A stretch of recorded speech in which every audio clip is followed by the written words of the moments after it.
I've got the Litheli B600. This is a very portable power station. Litheli did send this out to me. It's not going to change my review in any way, shape, or form, but this unit almost has a 600 watt hour battery, and the inverter is pretty good, but it's got some cool features, like it has these built-in U chargers, so they're just portable battery bricks, and they have USB-C connection on them, and you just plug them in right here, and then you have portable power. So this has been a decent little unit. I've been testing it for a while. I want to show you what my results have been. I've even tested it on solar input, its output capability, all of that, and I want to make that nice and concise for you here. So thanks for joining me on the Minuteman Prep YouTube channel. My name's Ben. Let's get right into this.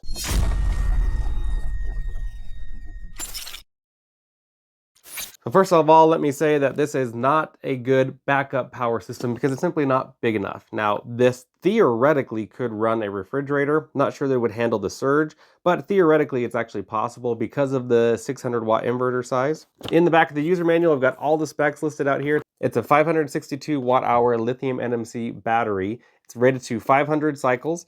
This thing is seriously portable, very easy. They went with what looks to be a similar carry handle to the EcoFlow River series. They went with the handle on the back. A lot of people disliked that. I personally don't mind. Here we've got a wireless charging pad. So let's go ahead and get right into all of that. As far as what comes with the system, everything comes in this little box as far as the accessories go.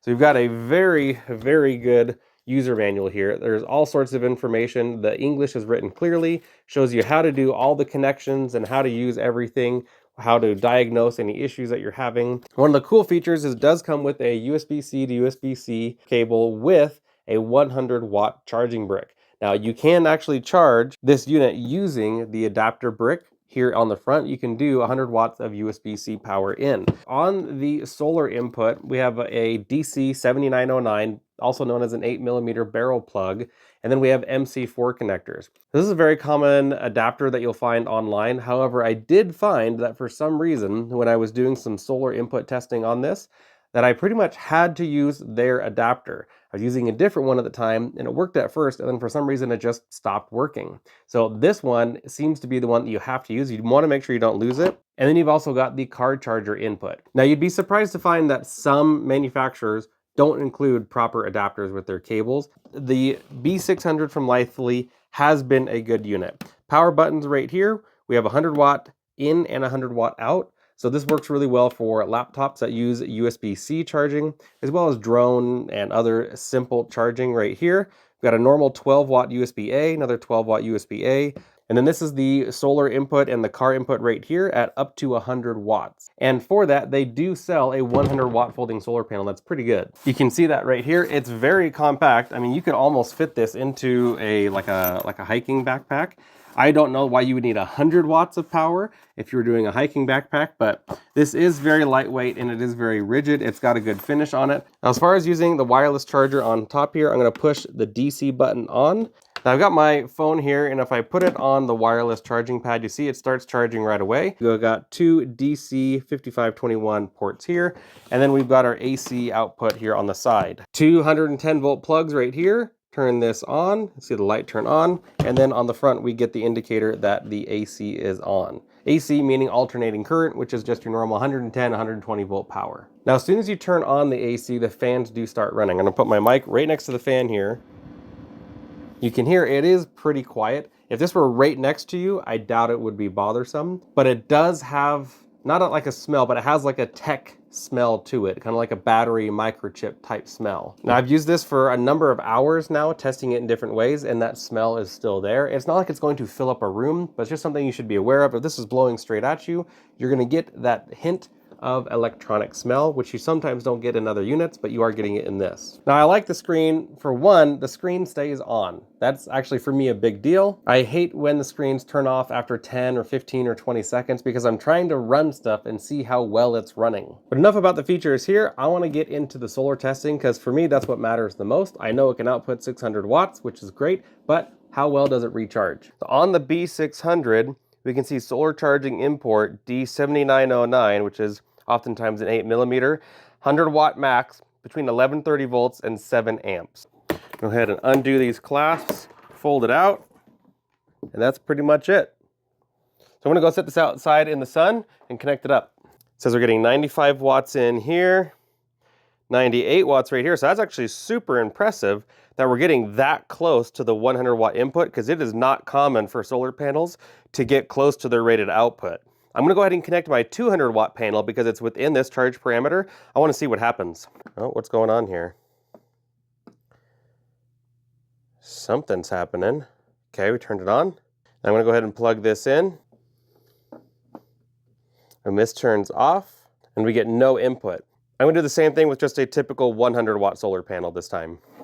All right, so I've got the 100 watt panel, currently doing 21.83 volts before there's a load.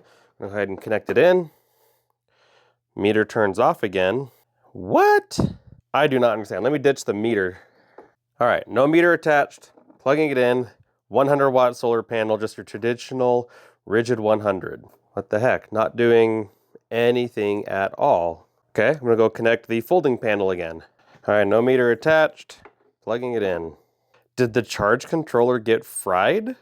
I don't understand. Let me try a different cable now. All right, new cable. Oh, that seems to be working just right now.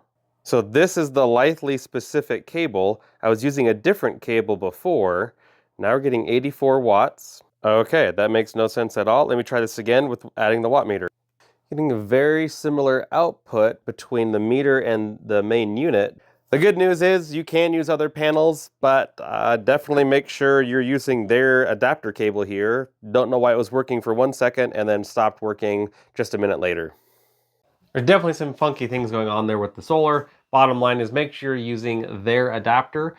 Again, it was weird that I was using my own that I got from elsewhere and it was working fine, and then it just stopped working.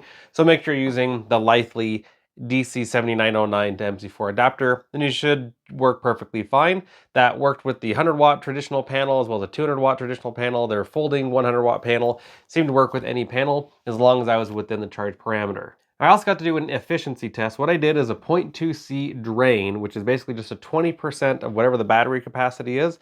Drained that all the way from 100% down to 0% to see what kind of output I got. And I was actually astounded that I got 92% out of the battery through the inverter, which is extremely efficient. I mean, for other units, some of these that you see behind me, I've gotten as low as 76% output. From some other systems, it's common to get around 80 to 85%. So 92% output is very impressive. Overall, I appreciate Litheli sending it out, and it is a good unit for what it is. It is not a large unit capable of running a lot of things, but if you needed some portable power on the go, then it definitely seems like a good unit to go with. Their folding 100 watt solar panel also performed extremely well. So the charge controller and the solar panel seem to be very well matched, because again, it is also very rare to get near max solar input on a charge controller. In addition to that, near max output from a solar panel. It is very typical for a 100 watt solar panel to only give out 80 watts, and the same with a 200 watt panel to do 160 watts. The fact that their Litheli 100 watt folding panel, which is very compact, very rugged, very nice looking, as well as the charge controller that's in the B600 worked that well together, Litheli really did do a good job of putting it together. So I can't recommend it for emergency backup power, but I can recommend it for portable power. I've personally used it to run my laptop, run my drone, charge batteries, and even run a DC fridge. And it has worked really well for all of that. On a DC chest fridge, like the one that I have is a 45 liter Ice Co. I was able to get about 8 hours runtime out of that. It also depends in the conditions in which the chest freezer is in. So if it's in a hot condition, then it's gonna be running more often. But if it's in a cooler environment, then it's not gonna run as often, which makes perfect sense. Overall, having something like this is a good way to be prepared to have portable power. Running ham radios or anything like that, yes, it's not DC power, but you could use up to 10 amps out of that DC port, which is the cigarette lighter port, and there's also the DC 5521 ports. There's a lot of great options. So if you need portable power that's very lightweight, running simple things, the B600 from Litheli is a good option. Be prepared, guys. It means you need to have your food, your water, your protection, your power, all of those things taken care of. Make sure you get training. Above all else, I think is one of the major things that most people who are preparedness minded do not do is train. Even with these backup solar generator systems, it is a really, really good idea to just switch off power from the main grid, just do it for a day and see how well your equipment runs when you really need it the most. You'll get firsthand experience and know so much more than if you do that when you really need it the most. And you may even find that your battery doesn't hold a charge. It's very important to get that training, even just doing training on your own. So thanks guys, be prepared. See y'all in the next video.